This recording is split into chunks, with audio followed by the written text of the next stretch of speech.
Hi Leo, welcome to December. This is Teresa from Tarot by T. And before I start your reading, I want to call in some good energy, create some sacred space around this reading. So this month, we have the eclipses are back. The first eclipse happens on November 30th, the last day of November, but we're going to be feeling it into December and for the next possibly 6 months. And then, so that's going to be a new moon or a full moon lunar eclipse in Gemini. And then we'll have a solar eclipse in Sagittarius on December 14th. And then another full moon in Cancer on December 29th. And Jupiter and Saturn will be coming together in Aquarius on the solstice, December 21st. So we have a lot going on this month. But let's see what the cards say. What does Leo need to know about love, relationships, and this eclipse energy? What will the eclipse energy bring to Leo for December 2020? A lot of times eclipses speed up our timeline. They cause sudden endings, sudden new beginnings. People can get eclipsed from our lives, or decisions we make become final. So it's a transformative time. We're going through. December's going to be a month of transformation for a lot of people. So what does Leo need to know about December 2020? What will the eclipses bring for Leo in terms of anything important? Love, relationships, career, what's coming up in December? Okay, let's see what we have for Leo. The Wheel of Fortune, the Ace of Swords, the Six of Swords, the Tower, the Five of Swords, the Ten of Pentacles, the Chariot, the Queen of Pentacles, the Six of Pentacles, and the Page of Swords. And then the card at the bottom, the Eight of Swords. Okay, so the Wheel of Fortune, this is a card of change. Things are transforming, things are changing. New opportunities may come out of the blue. So whatever situation you're existing in now, the Wheel of Fortune could represent a sudden change of events or a sudden turn in fortune. You have the Ace of Swords here. So this is a card where you're deciding to take action. This is like your warrior energy has been activated, and you're thinking things in a different way. Your thoughts about a certain subject are changing, and you're deciding to be more assertive or more aggressive toward going after what you want. So I feel like you've had some type of difficulty in the past with the Tower. You may have had some kind of health or mental breakdown, or something just ended suddenly that you've had to rebuild from the ground up. The Six of Swords is in the recent past. That's about moving away from difficulty.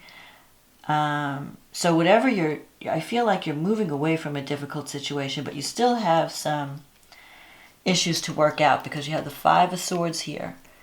The Five of Swords is realizing that a situation is not going to change. So if you've been trying to exist in a toxic environment, or if you feel like you're dealing with people's hostility, you may have to just cut your losses and move on. Don't try to change a person. And don't let your buttons be pushed. Don't get drawn into any kind of drama. With the Eight of Swords here, you may feel like you're trapped or you're stuck in a certain situation, but you do have choices. You can get out of it. If you're in a situation where you're not happy, you can make decisions and choices to move away, to cut your losses and move on. With the Tower destroys what's no longer working. If you're on the wrong path, the Tower will take it away so that you can get on the right path. So if you're in the wrong relationship or the wrong work environment, the Tower is a wake-up call. But that influence has happened already, because it's in the past, so it's moving out. But you may have had a blow to your ego along the way. But in any case, you have the Ten of Pentacles in the future. So this is a card of financial abundance. So that's coming up for you. So you might find yourself in a situation where more money is coming in, more financial support. Sometimes the Ten of Pentacles can represent a happy home where you feel secure and safe. You have the Chariot here. And the Chariot is about calling in your scattered energy and focusing on your goal. So if there's something that you want to achieve, either in a relationship or a career situation, you need to focus and not be distracted by other possibilities. Figure out where do I want to go and just zero in on how to get there. You have the financial support with the Ten of Pentacles, but you have to take action. So opportunities are going to come up. You have to be ready to let go of the past and release anything that's no longer serving you. And don't let fear keep you stuck in a situation. The Eight of Swords, you may feel like your options are limited, but really they're not. You just have to have the courage to walk away. In your environment, you have the Queen of Pentacles. So you might be dealing with an earth sign in your environment, or thinking of an earth sign. That's Taurus, Capricorn, Virgo. This is someone who's looking for security, looking for stability. Maybe you're looking for a stable home life. In your wish fulfillment, you have the Six of Pentacles. Now, when the Six of Pentacles comes up, a lot of times you might be feeling like there's an imbalance in the give and take. You may feel that you might be in a situation or a relationship where one person's doing all the giving and the other person's just sitting back and receiving. And that could be causing some conflict. So depending on which side of the equation you're on, you either need to have to give more or give less. Find that balance. Don't let anyone take advantage of your giving. With the Page of Swords, the Page of Swords can mean looking carefully into something. So if an opportunity comes up, you may want to check all the details. Sometimes the Page of Swords can mean spying or gossip. So people might be watching you very carefully, or you need to watch someone really carefully to make sure you're not being cheated in some way, because the Five of Swords energy is a hostile energy. So if you're planning anything that involves any kind of financial investment, I would check all the details and read the fine print. Sometimes the Six of Pentacles comes up when you're doing some type of social work, or you're taking care of someone less fortunate. So just don't let that person abuse your kindness.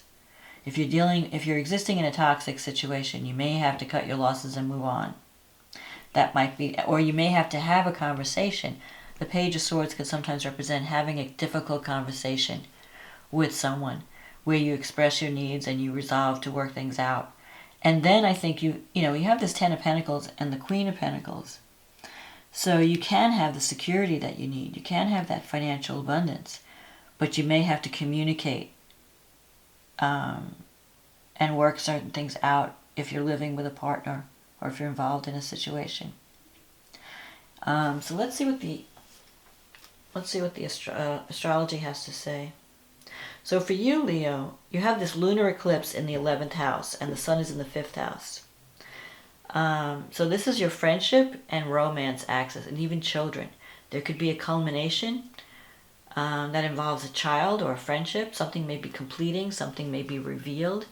So you may learn something new about a child, or you may learn something new about a friend, or it could also, sometimes the eclipse can eclipse a friend from your life suddenly. But this is because the Gemini Sagittarius axis is about communication, and it's about beliefs. So what do you believe about this relationship, or what do you believe is possible? And can you communicate? Gemini is about communicating your needs, communicating your desires. So in order to get through this, the key is communication, talking to people, telling them what you need, and then you can maybe possibly resolve something. You have Venus going through your 4th house. So you may feel like fixing up your home, making it more inviting. Venus, you're with Venus in the 4th, you're getting along better with people that you share a home with. But it's opposed by Uranus in the 10th. So there could be some unexpected developments that shift your life direction, maybe in career, where you might have to move, or a new job comes in, or your career is a little bit unstable. Uranus can bring instability or sudden developments. Mercury's in the 4th house as well. So this is about sharing ideas, communicating, also signing contracts. So if you're doing any kind of, if you're having work done in your house and you have to sign a contract, Mercury might influence things. You have Jupiter and Saturn in the 6th house right now. And Mercury is sextile Jupiter and Saturn. So you might hear some good news about a health issue, or you might hear some good news about something on the job. Maybe you're working from home. You could be getting some type of work where you can do it at home through some type of internet connection. Whatever you're putting in place around this time with Jupiter and Saturn will involve hard work, but it will lead to long-lasting results and opportunities. Mars is in your 9th house, and it's sextile the North Node in Gemini. So you may feel that you want to travel, like you might get restless. You might feel restless, and maybe you're wanting to move to a new location or reconnect with friends that you haven't talked to in a while, because the 11th house is friendships, group, or you might be joining a new group where you're working toward a common goal to help others. And you might be changing your beliefs about children and romance and even fun. Maybe you've been working too hard, you haven't had much fun. But your belief systems are changing around those issues with the South Node in Sag. And you may have to give up, you may have to change what you believe is possible. Like maybe there's like a creative project you wanted to get off the ground, but you didn't have enough faith in it, or your beliefs need to change a little bit to make it work. Maybe you need to join with others and not be such a lone wolf kind of person. Then we have the new moon, the solar eclipse in Sagittarius, and this is also favorable to your sign. It's in the 5th house. So the 5th house is the house of love, romance, children, creative projects, creative self-expression. So you could be starting something new. Some new opportunity can come up at this time that allows you to greater self-expression. Mercury is there, so there could be a writing project. Mars is in the 9th house. That's the house of law, higher education, publishing. Maybe you decide to write and publish something. But you have good energy around this new project with the eclipse. And it's something where you're going to have to act fast. Because sometimes when the eclipses come, you need to push up your timeline. So you might have thought, well, I have all this time in the world to do this, and now all of a sudden, suddenly, you have to rush and get it done. So Venus is in the 4th house still, sextiling Saturn and Jupiter at this eclipse. Pluto's also in the 6th house, so things are changing around your work life and also health issues. So don't overwork during this time. It could affect your health. But also the work that you do may be changing. If you've been sacrificing yourself too much for work or career and not giving yourself enough time for fun and play, there might be some imbalance in that situation. Neptune's in the 7th, and then Jupiter and Neptune in the 7th can make you have unrealistic goals in terms of partnerships, or it can bring a soulmate connection. But you want to be sure that you're seeing the person that you're getting involved with clearly, because Venus will be squaring Neptune at the end of the month, and you want to make sure that you're not idealizing someone, that you're seeing what's really there when you're creating partnerships, both business and personal. Jupiter and Saturn will come together in Aquarius, and this is in your 7th house. So it could bring an opportunity for you to meet. If you're not involved in a relationship, something could happen that frees you in some way, or you have a good opportunity to meet someone that's like the right partner. There could be an age difference between you. Or this person, with Jupiter there, this person is someone who's financially sound and stable. So you could be attracting a wealthy partner, or someone who's very optimistic, very outgoing, someone who's going to expose you to travel and seeing the world or different belief systems. You could be connecting, and with Saturn there, this could be a stable partnership. It could be something, and someone who's either very much older than you or younger than you, because there's an age difference, where one person is more like a parent to the other. So that could be the opportunity. You could have an opportunity to form either a personal or business partnership that brings more abundance into your life, where you let go of a toxic situation, something that hasn't been working, and then you start something new that is going to work better for you. Then we have the full moon in Cancer. The full moon in Cancer is happening in your 12th house, and it's activating your 6th house. So there could be some culmination around a health issue. Some psychological issues may come to light that you have to deal with. You may feel like you need to communicate. So you want to take care of your health, but there could also be a contract, because the 6th house is employment, and with Mercury there, and it's also trine Uranus, there could be some unexpected developments in your career where you might have to sign a contract. And I feel like whatever you're doing, it's going to be something creative, something you're going to really love.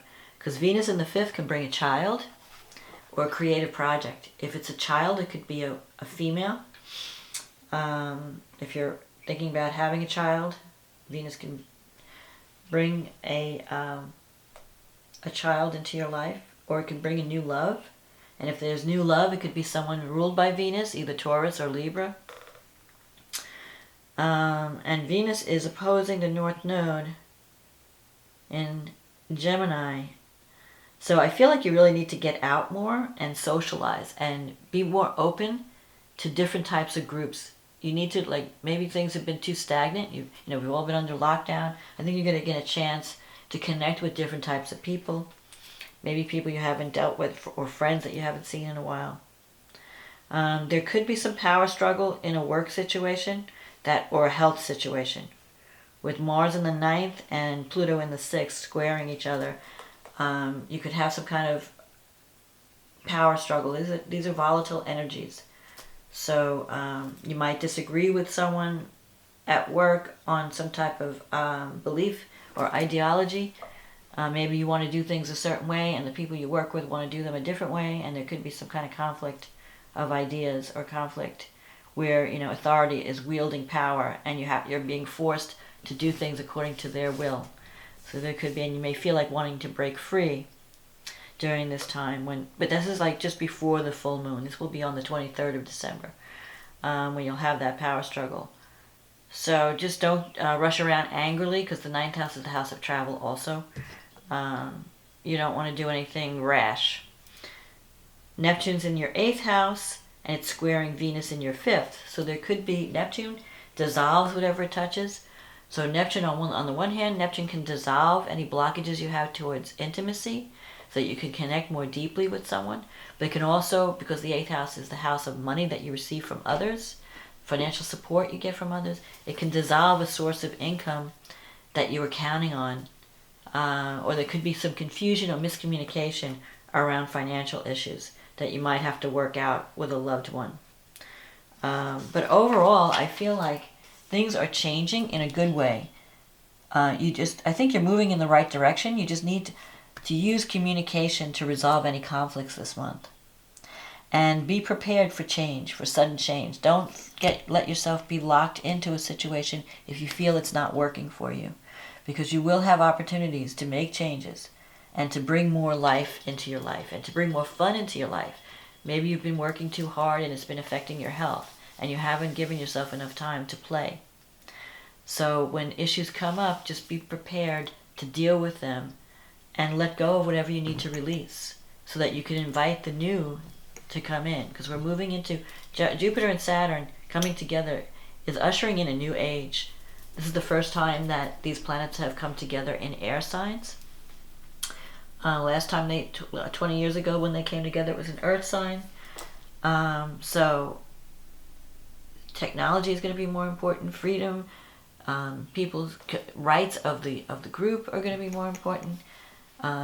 It could also help you if you work hard. You could achieve a goal or a dream that you've wanted to achieve for a long time. So especially in relationships, because this is happening in your partnership sector, the 7th house, which is the house of committed partnerships. So if you've wanted to really connect with someone on a deep level, and find the right partner, something that lasts, that will last a long time, something that will give you that security and that sense of home, you can have that, especially when Jupiter and Saturn move into Aquarius. Jupiter in your partnership sector is bringing you opportunity, but you have to take action. And Saturn promises longevity. So whatever, you're going to have to do the work. It's not going to be an easy partnership. You may have to work at it, but it can give you the best rewards. So that's my forecast, Leo, for December. I hope this was a help to you. If you enjoyed the video and it resonated with you, please click on the like button or click on the subscribe button if you want to find out when I upload other videos. And if you'd like a private reading where we can deal with your specific issues, just click on the link in the description box and it will take you to my website and we can get you on the schedule. In the meantime, I want to thank everyone for supporting this channel. And if you're new, welcome. And have a wonderful holiday season, whatever you're celebrating, Christmas, Hanukkah, Kwanzaa, solstice. Just celebrate safely, be safe, be happy, and I'll talk to you again next month. Okay, bye now.